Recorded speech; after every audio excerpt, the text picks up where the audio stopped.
Hello everyone. It's James again. And before I start today's video, I just want to quickly say, all work in this video contains 100% original content of and by myself James Smith, otherwise known as Bgood 4000, and was uniquely created with NAWMAL software, by myself James Smith. As I purchased commercial rights from NAWMAL to produce my unique and original video with this software. Commentary is uniquely my own thoughts, feelings, and expressions. Now that I have that out of the way, I do hope your day is going way better than fantastic and your journey to self-betterment is going way better than fantastic as well. Also, thank you for all of your support. It really means a lot to me. You know, I stick with it, because even though there are problems many of us have had on this platform, I still end up reaching new people. And many people that have been here for years are still finding value. And to me that means something. Plus, things can change and the pendulum often swings in life. And you just don't know what will be happening in the world from one time to the next.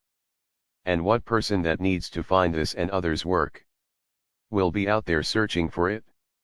So thank you for your support. It really means a lot to me. Which brings me to the topic of today. And it was sparked by a comment from a subscriber. And in this comment they simply and very importantly state that when many of us escape, in that process of escaping, we then self-isolate without knowing why. And how this takes a very big toll on one's health. You see, keeping to oneself for a short period of time, to gain clarity over your life and what is happening in it, this is a very important step. However, staying in that for most, not all. I want to be clear on this. Some people can live up to Paul's example, but not everyone can. So for many, not all, staying like this often takes a toll on the health of and on a person's life. And I can speak to this as I recently lost someone for this very reason. They had a rough go of things growing up like many of us.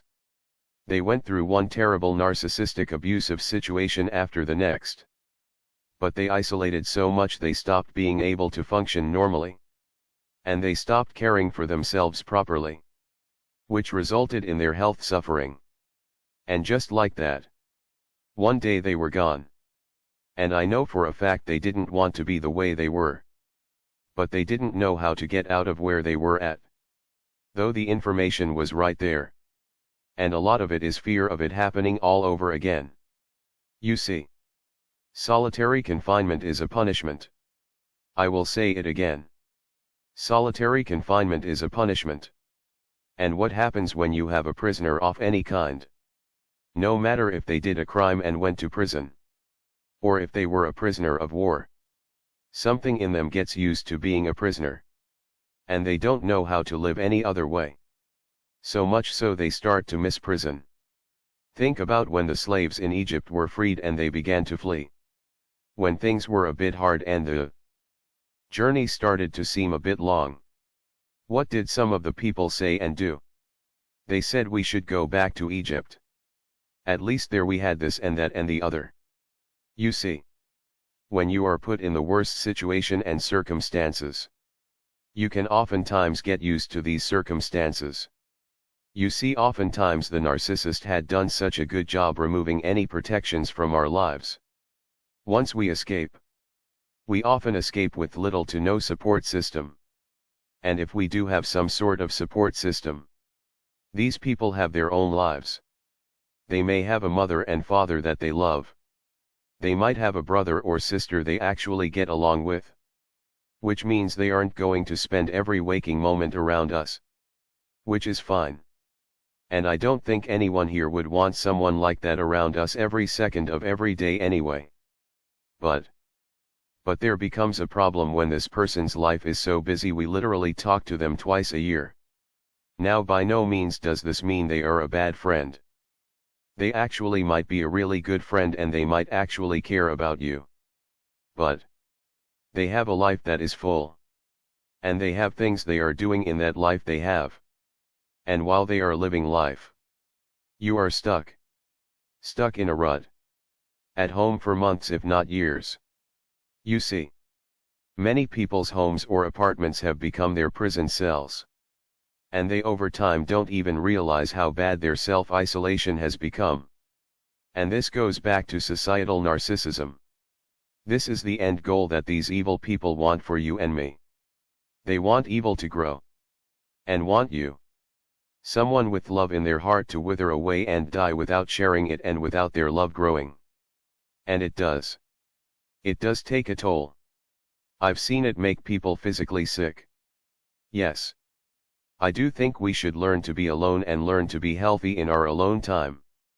But we need to understand some things about ourselves as well. That sharing and receiving with others is important. Even if it's on a small level.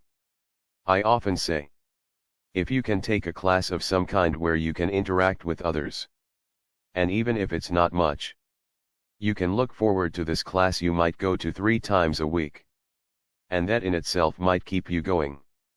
And it might spark ideas and situations where you can be around others. You see, we learn these tools and we gain these abilities for a reason. And that is to use them. Yes.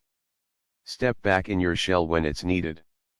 But know why you are stepping back into shell. Don't just step back into your shell because it's all you know and it's what you were conditioned to know and be used to by narcissist in your life. Or the narcissist you escaped from. You should be able to say, I'm stepping back for this reason or that reason. Not because you were conditioned to step back. You see, this happens in most areas of life. Narcissists see you as a threat. Here's an example. A coworker might talk about a new position that is coming available at work as a terrible opportunity. So much so. You say, you know, I don't want that job. You may have had no feeling about the position in one way or another. But after weeks of talking with your coworker about it, you have now come to the conclusion it's a terrible job to have. You don't want to apply for it. Then 3 months later it's announced this very person that was telling you how terrible of a position this new job looked to be, has now been hired into this new position. And you are thinking, what the heck happened here? Wow. What a turnaround. But you see, they were getting you to self-isolate even if it was regarding a job position. Why? They viewed you as a direct threat. And the best way to deal with the threat is to get them to either self-sabotage or to walk away and not compete. Narcissists are getting societal narcissism to take over largely because they are getting those with love in their life to create their own prison and to get used to their imprisonment. And to not even know they are doing this to themselves. You see, though we need to slow things down and actively, and I do mean actively, think about what is happening when we are around others, especially those we might think is a narcissist. We must equally be actively thinking about what we are doing when we are escaping and once we have escaped a narcissist. Because if we are not thinking, we might just walk right into the trap the narcissist has set up for our lives. You see, even the most dumb narcissists. Because most narcissists aren't that dumb. Though some may act like they are. They set up short-term goals and plans for you and your life. But they also set up long-term plans. And one of those plans is you not having a life. And I've seen some people proud they don't live a very fulfilling life. And they don't even realize they were literally conditioned to be that way. The person that I know that recently passed on, they would say over and over and over again, they didn't want to have a life. In the sense of getting out there and living within the realm of being safe. Yet their depression got to be so bad. They were unable to take care of themselves and as a result they lost their life in the process. Who wins in this instant? I will tell you who. The narcissist that planted the self-destruct seed many years and many decades back. I often use Ollie's life as an example. The many of you that know Ollie and his channel know what I'm talking about. He found someone that went through similar abuse as he did. and someone that was on the same road to recovery as he was and is. He's working hard to build a business. His girlfriend was recently in an accident and he is there to help care for her as she would be for him. And what they are living is what God the Heavenly Father wants for us. He wants us to have a hedge of protection around us with people we love and people that love us back. Why? To help protect us from the evil in the world for starters. But when other things arise, like in Ollie's girlfriend's case, a car accident. Now what if Charlene was alone and had no one? What would have happened to her? What if the situations were reversed and Ollie was in that boat and had no one? God doesn't want you to have no one. Now this isn't to say, run out and get someone tomorrow or ever. What I'm saying is the narcissists that run this system know many people are one accident away from being ruined. Simply because they have no one to help them and love them. That is why they have created this world of what you are seeing today of mass self-isolation. Narcissists now write the rules for the dating market and how you can and can't meet people.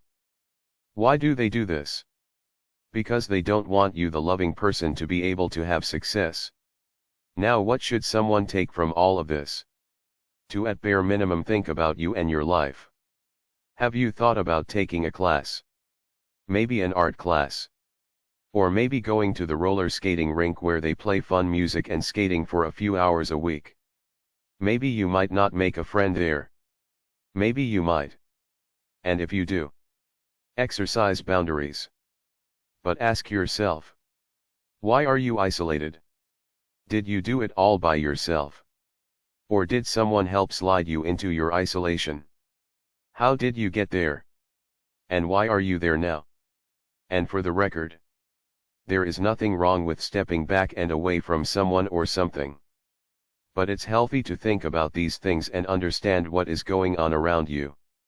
Otherwise you can easily fall into the long-term plan of not only the narcissists that you've interacted with your entire life, but societal narcissism. And the narcissists that are writing society's rules that allow them to benefit and you to fail. Please know, they are writing the rules. So be careful. Because you could be following the very script and narcissists or other narcissists have written for you a long time ago. With that said, I would love your opinion and comments on this. Because I think this is an important topic to discuss. Well, that's all I have for now. With that said, I do hope your day is blessed. And until next time, bye for now. And be good to yourself.